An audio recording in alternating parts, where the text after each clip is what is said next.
जय जय रघुवीर समर्थ. दशक 8वा, समास 10वा. शून्यत्व निरसन निरूपण. श्री गुरुभ्यो नमः. लोकांचा अनुभव विचारला तर एकदम भांडणच सुरू झाले. श्रोते हो, या भांडणाची मजा विनोदपूर्वक ऐका. एक म्हणतो, मानवाने हा संसारच चांगल्या रीतीने केला की तो पैलतीराला पोचतो. कारण आपतेष्टादी जीव हेही देवांचेच असून प्रपंचाचा विस्तार काही आपण निर्माण केला नाही. यावर लगेच दुसरा म्हणतो, कसा? असं काही नाही. संसार करायला गेल्याने लोभाचा शिरकाव होतो. पोटा पाण्यासाठी कुटुंबाची सेवा करावी लागते झालं. या उत्तरावर दुसऱ्याचे समाधान करणारे उत्तर असे, त्यात काय फार मोठं? संसार सुखाने करण्यास काय अडचण आहे? सद्गती मिळवण्यासाठी थोडेफार दान पुण्य केले की झालं. इतक्यात एक म्हणतो, खोटा संसार करायचा कशाला? त्यापेक्षा त्याचा त्याग करून देशांतराला जावे तरच स्वर्गाचे द्वार खुले होते. यावर दुसरा एक म्हणतो, कोठे जायचे नि काय, विनाकारण कशासाठी फिरायचे? आपल्या वर्णाश्रम धर्माचे पालन करीत घरातच राहावे झालं. तो असे म्हणताच दुसरा म्हणतो, प्रपंचात काय धर्म साधायचे? दगड माती. संसारात राहिलं की नको ते करणे भाग पडते. इतक्यात एक जण मध्यमार्ग सुचवतो, मन एकच चांगलं असले की पुरे. एवढ्यावरच संसारातून पार होता येते. यावर एक जण आपला अभिप्राय व्यक्त करतो, भाव एक असायला हवा बाबा. भावामुळेच देव प्राप्त होतो. तो नसेल तर सर्व पोकळच. आणखी एकाचा अभिप्राय, सर्व वडीलधाऱ्यांना देवच मानावे आणि आईवडिलांची मनोभावे पूजा करावी. आणखी एकाच्या मताप्रमाणे देव ब्राह्मणांना पूजावे, तेच जगाचे माता पिता असून नारायण स्वरूप आहेत. दुसऱ्या एकाचे मत असे, शास्त्रांचे अवलोकन करावे आणि त्यात भगवंतांनी मार्ग दाखवून दिल्याप्रमाणे परलोक साधून घ्यावा. हा अभिप्राय कानी पडताच दुसऱ्या एकाने उत्तर दिले, लोक हो, शास्त्र पाहणे कधीही शक्य न होणारी गोष्ट आहे, म्हणून साधूंना शरण जायला हवे.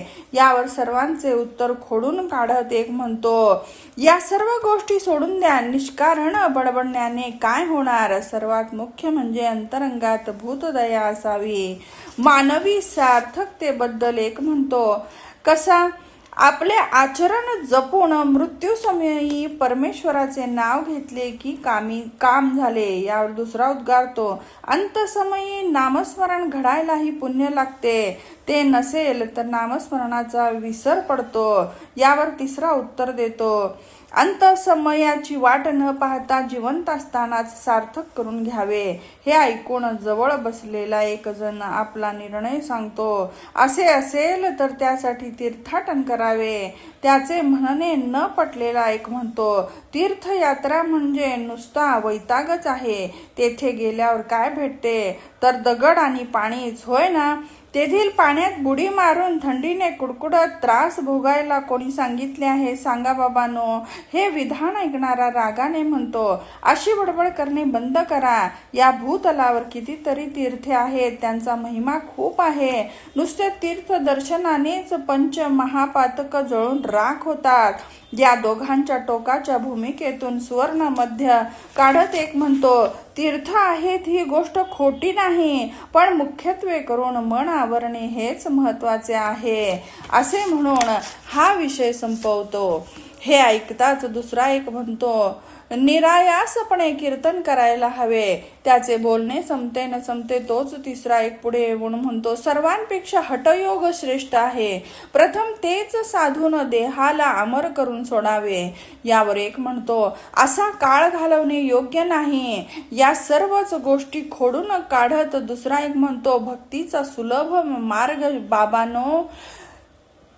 त्याचे बोलणे संपते न संपते आणखी एक म्हणतो, ज्ञानच श्रेष्ठ आहे. यावर दुसरा म्हणतो, साधन करावे. तिसरा म्हणतो, सदैव मर्यादा स्थितीत असावे. अशा तऱ्हेने सगळे वेगवेगळे सांगू लागले. त्यांचा अभिप्राय ऐकून शेवटी एक म्हणतो, वाटेल तसे वागणे हे काही कामाचे नाही. पापकृत्याबद्दल हेय भाव असायलाच हवा. यावर आधीचा आढ्यतेने म्हणतो, अरे पहा आमचा मुक्त मार्ग आहे. हा वाद ऐकून काही जण त्रयस्थ भूमिका घेऊन आपला निर्णय सांगतात. या सर्व गोष्टींच्या भानगडीत का पडावे बाबा? कोणाचाही द्वेष निंदा केली नाही किंवा दुर्जनांची संगत सोडली तर झालं. दुसरा एक व्यवहार दक्ष म्हणतो, आपण ज्यांचे अन्न खातो त्यांच्यासाठी प्राण दिला तर लगेच मोक्ष मिळतो. त्याचे बोलणे संपते न संपते एक शहाणा म्हणतो, ते सर्व एका कोपऱ्यात टाका. सर्वप्रथम भाकरी हवी, ती मिळाल्यानंतरच तुम्ही हव्या तशा उड्या मारता.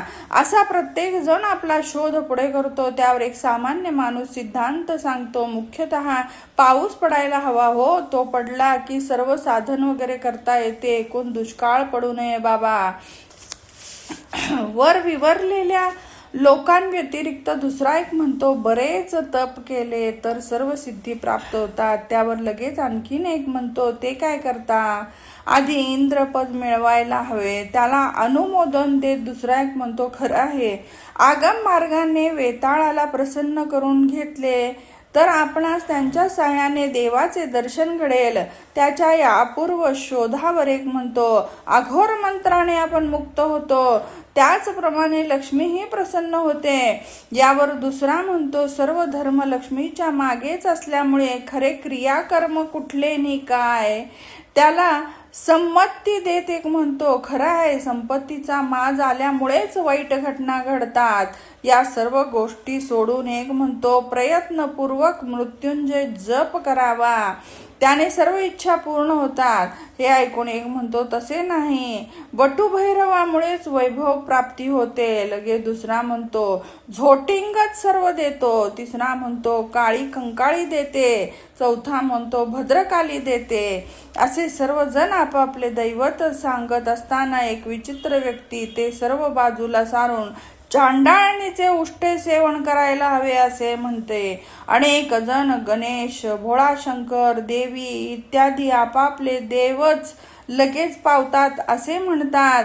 त्याचप्रमाणे आणखी दुसरा म्हणतो, मल्हारी लगेचच ऐश्वर देतो. इतक्यात तिसरा उद्गरतो, व्यंकटेशाची भक्ती सर्वश्रेष्ठ आहे. त्यावर एक म्हणतो, नशिबात असेल तसे होते. पुन्हा दुसरा म्हणतो, प्रयत्न आवश्यक आहे. यावर एक समाधान करीत म्हणतो, प्रारब्ध प्रयत्न असा वाद घालणे सोडून द्या. सर्व काही देवच करतो, त्याच्यावर पूर्ण भार टाकायला हवा. यावर एक गप्प न बसता म्हणतो, कसा? कुठला देव आणि काय? ते काही नाही, तो सज्जनांचाच अंत पाहतो. त्याचे बोलणे संपायच्या आत दुसरा मध्येच तोंड घालून म्हणतो, हे सर्व सोडा हो, हा सर्व कलीचा प्रभाव आहे. यावर एक आश्चर्य व्यक्त करीत म्हणतो, हे सर्व अद्भुतच आहे. या सर्वांचे ऐकून हे काय असेल बाबा असे वाटून एक गोंधळात पडतो. दुसरा कंटाळून म्हणतो, जे होते ते बघत राहावे. अशा प्रकारे संसारिकांनी वाटेल तसे म्हणण्याचे प्रकार अजूनही खूप आहेत. सहज त्यातील काही थोडे मात्र येथे दाखवून दिले आहेत. या अज्ञजनांचा अभिप्राय राहू दे. आता मी जाणलो आहे असे म्हणणाऱ्यांचा अनुभव कसा काय आहे ते सांगत आहोत. एकाग्रतेने ऐका. एक भक्ती करावी म्हणजे श्रीहरी सद्गती देतो असे म्हणतात, तर दुसरे कर्मानेच ब्रह्मप्राप्ती होते असे सांगतात. एक मनुष्याला प्रारब्ध भोग भोगणे काही सुटणार नाही आणि जन्म मरणही चुकणार नाही असे म्हणतात, तर दुसरे हे सर्व अज्ञानाचेच विशेष रूप आहे बस असे म्हणतात. एक सर्व काही ब्रह्मच असताना तेथे क्रियाकर्म कुठले नि काय असे म्हणतात. त्यावर एक अशा प्रकारची अधर्माची गोष्ट करू नका असे उत्तर देतात. पुन्हा एक सर्वनाश पावल्यानंतर जे उरते तेच ब्रह्म असे म्हणतात. तोच त्यांच्या जवळ बसलेला त्यांना प्रत्युत्तर देतो की त्याने काही समाधान होणार नाही. यावर एक विचारवंत, सर्व ब्रह्म केवळ ब्रह्म या दोन्ही पूर्वीच्या भ्रांतीच असून खऱ्या अनुभवाचं रहस्य वेगळंच आहे असे प्रतिपादन करतात. यावर एक विवेकी म्हणतात, असे काही नाही हो, वस्तूबद्दल सांगता सांगता वेदशास्त्र ही मुके झाले म्हटल्यावर ते अनिवार्यच आहे हेच खरे. तेव्हा श्रोत्याने विचार केला व तो म्हणाला, शेवटी निर्णय काय झाला? सिद्धांताप्रमाणे अनुभवाल वावच नाही, पण वेगवेगळ्या व्यक्तींचा अनुभव वेगवेगळा आहे. असो, तुम्ही आधीच सांगितले त्यामुळे यावर उपाय काय हेच कळेना.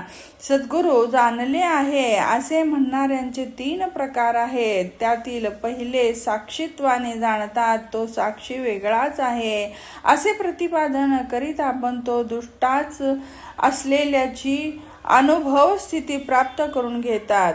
दृश्याहून दृष्टा वेगळा असतो हा विवेकच अलिप्ततेचे गुपित आहे. त्याला आपण साक्षी होऊन वेगळे असण्याचा अनुभव सिद्धच आहे. सर्व पदार्थांना जाणणारा त्या पदार्थापेक्षा वेगळा आहे ही गोष्ट स्पष्ट असल्याने देहात राहून अलिप्तता सहजच येते. हाच सिद्धांत होय. आपल्या अनुभवाच्या आधारे साक्षीत्वाने चालायला हवे. दृश्य असतानाच दृष्टा होऊन वेगळे राहावे असे सांगतात. त्यानंतर दुसरे म्हणतात, भेदच नसल्यामुळे वस्तू मुळातच अभेद आहे. मूर्ख तेथे दृष्टाला कोठून आणतात?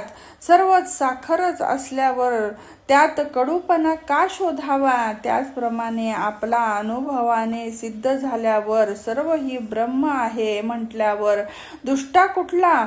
खरोखरच जग ब्रह्म एकच असतानाही भेद मानणारे त्यात भिन्नता आणतात. पण ते काही योग्य नसून आनंद रूप आत्म्यानेच हे सर्व आकार धारण केले आहेत.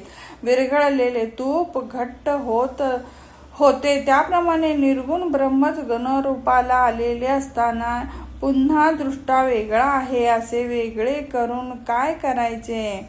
दृष्टा आणि दृश्य हे सर्व मिळून एक परमात्मा असल्यावर आपण एक दृष्टा होण्याचे कष्ट का घ्यावेत? ब्रह्मच हे सर्व आकार झाले आहे असा दुसऱ्याचा अनुभव आहे.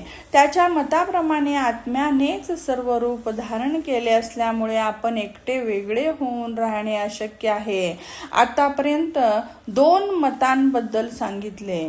आता आम्ही विस्तारपणे परीक्षण करीत असलेला तिसरा अनुभव ऐका.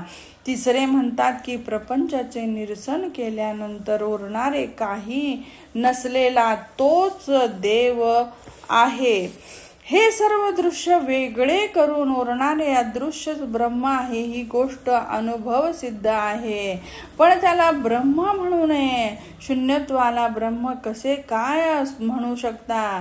असे म्हणणे म्हणजे उपाय करायला जाऊन अपाय केल्यासारखेच होय. बरेच लोक दिसणारे सर्व दृश्य ओलांडतात पण त्यानंतर काही न दिसणाऱ्या शून्यत्वात अडकून त्यालाच ब्रह्म असे समजून तेथूनच परततात. या कडेला दृश्य आणि त्या कडेला ब्रह्म असून मध्ये शून्यत्वाचा वास आहे. बुद्धी कुंठित झालेली माणसे त्या शून्यत्वालाच ब्रह्म असे म्हणतात. राजाची ओळख नसल्यामुळे शिपायालाच राजा असे समजले जाते होते.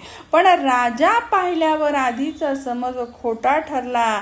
त्याचप्रमाणे शून्यत्वच ब्रह्म असा चुकीचा समज करून घेतला होता. आता विवरण केल्याप्रमाणे परब्रह्माला पाहिल्यावर तो भ्रम नाहीसा झाला.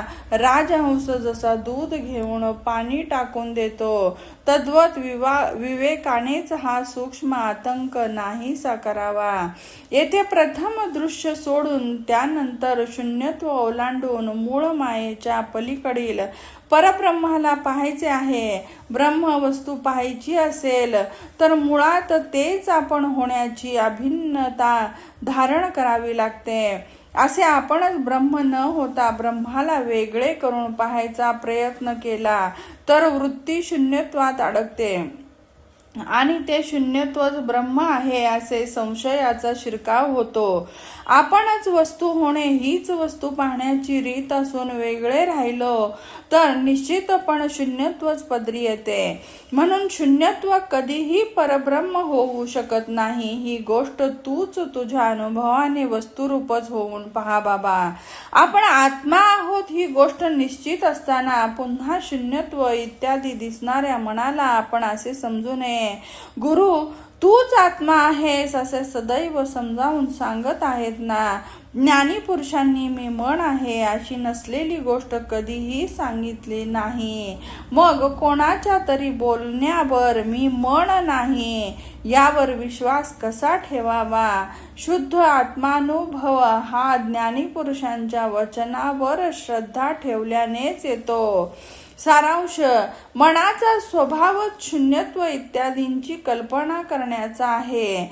आपण मात्र त्याला काहीही संबंध नसलेली परिपूर्ण वस्तूच आहोत. खरोखर ज्याचा अनुभव घ्यावा असा आपण प्रयत्न करीत आहोत ते निराकार ब्रह्मच आपण स्वतः आहोत.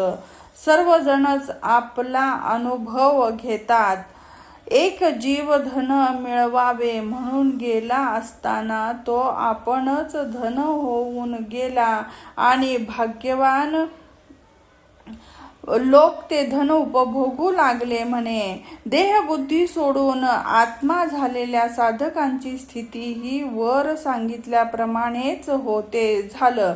अहो अनुभवाचा मुख्य विषय असा आहे आपण आणि आत्मा मुळात एकच आहे. हाच ज्ञानाचा सिद्धांत आहे. याचा पुनरुच्चार करून हा ज्ञान दशक संपवितो. जेवढे समजले तेवढे आत्मज्ञानाचे निरूपण केले आहे. काही उणिवा असल्यास श्रोते हो क्षमा करावी. इति श्री दासबोधे गुरुशिष्य संवादे अष्टम दशके शून्यत्व निरसन निरूपणम नाम दशमाः समासाः समाप्ताः. जय जय रघुवीर समर्थ.